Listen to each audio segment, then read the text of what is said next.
نحمده ونصلي ونسلم على رسوله الكريم اما بعد فاعوذ باللہ من الشیطان الرجیم بسم اللہ الرحمن الرحیم مولاي صلی وسلم دائما ابدا علی حبیبک خیر الخلق کلہم۔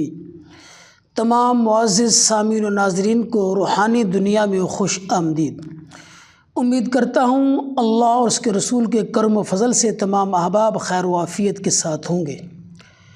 سامعین و ناظرین، بہت سارے ہمارے احباب اس وجہ سے پریشان ہوتے ہیں کہ ان کے اوپر قرض ہوتا ہے اور وہ قرض اتارنے کی بھرپور کوشش کرتے ہیں، باوجود کوشش کے قرض اتر نہیں پاتا۔ تو آج انشاءاللہ العزیز ہم آپ کو قرض اتارنے کے حوالے سے ایک بہت زبردست بہترین وظیفہ بیان کیے جا رہے ہیں۔ وہ احباب کے جو قرض کی وجہ سے پریشان ہیں، اگر وہ یہ وظیفہ کریں گے تو انشاءاللہ اللہ کے فضل و کرم سے ان کا قرض مختصر اوقات کے اندر یعنی چند ہی دنوں کے اندر انشاءاللہ اتر جائے گا۔ معزز محتشم سامعین و ناظرین، قرض اتارنے کے حوالے سے جو سب سے پہلی بات ہے، جو سب سے پہلا عمل ہے، وہ یہ ہے کہ آپ نماز مغرب کے بعد سورہ واقعہ کی تلاوت کریں۔ روزانہ کی بنیاد پر اپنا معمول بنا لیجئے کہ ہر روز نماز مغرب کے بعد سورہ واقعہ کی تلاوت کیجئے۔ اگر تلاوت نہیں کر سکتے تو پھر آپ اس کو کسی سے سن بھی سکتے ہیں، اپنے موبائل سے آڈیو یا ویڈیو کی صورت میں سورہ واقعہ کی تلاوت سننے کا معمول بنا لیجئے۔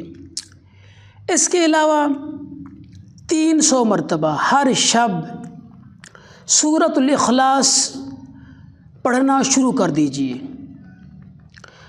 ہر روز سے مراد یہ ہے کہ ہر شب نماز مغرب سے لے کر طلوع فجر سے پہلے تک کسی بھی وقت 300 مرتبہ سورہ اخلاص پڑھنے کی عادت بنائیے، اور اٹھتے بیٹھتے ہوئے چلتے پھرتے ہوئے اللہم اکفنی بحلالک عن حرامک واغننی بفضلک عمن سواک، اس دعا کو آپ اپنا معمول بنا لیجئے۔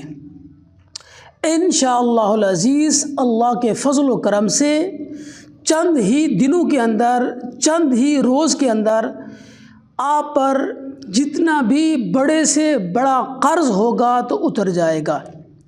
سب سے پہلی بات کہ آپ نے ہر روز مغرب کے بعد سورہ واقعہ کو پڑھنا ہے، اور ہر شب 300 مرتبہ سورہ اخلاص پڑھنی ہے، اور اٹھتے بیٹھتے ہوئے چلتے پھرتے ہوئے اللہم اکفنی بحلالک عن حرامک واغننی بفضلک عمن سواک۔ اگر آپ یہ پڑھنا شروع کر دیں گے تو انشاءاللہ العزیز اللہ کے فضل و کرم سے چند ہی دنوں کے اندر، چند ہی ہفتوں کے اندر آپ پر جتنا بھی بڑے سے بڑا قرض ہے وہ اتر جائے گا انشاءاللہ۔ جزاکم اللہ خیرا۔